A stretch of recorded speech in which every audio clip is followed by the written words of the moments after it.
when I was a young brahmachari, we had an amazing program. We get up for Mangalarti and then Guru Puja and then Bhagavatam class and then Prasadam. And Prasadam back in those days was as much halava and sweet rice as a person could eat at breakfast. And then we'd spend an hour cleaning because you had to burn that energy off.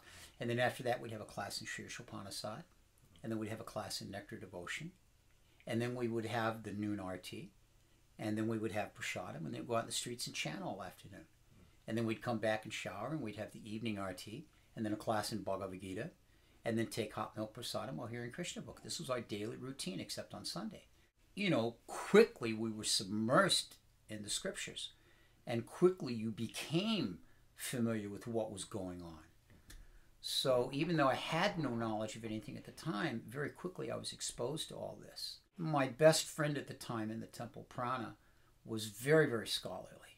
He was very academic, and he was a West Point student. So, you know, really serious about it. And I kind of tagged along with him in these kind of pursuits. We would study every afternoon together. And even though there was no knowledge coming in, rather quickly it was given.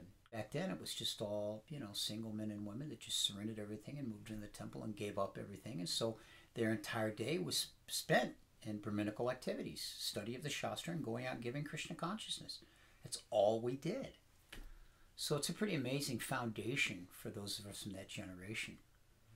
You know, even in our later years, such as me, so many of my godbrothers like my age, you know, we're having to find some type of means to take care of our needs and support our families and et cetera, et cetera.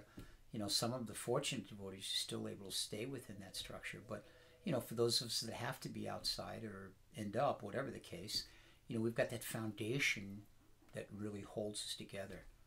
So I'm very thankful for that opportunity.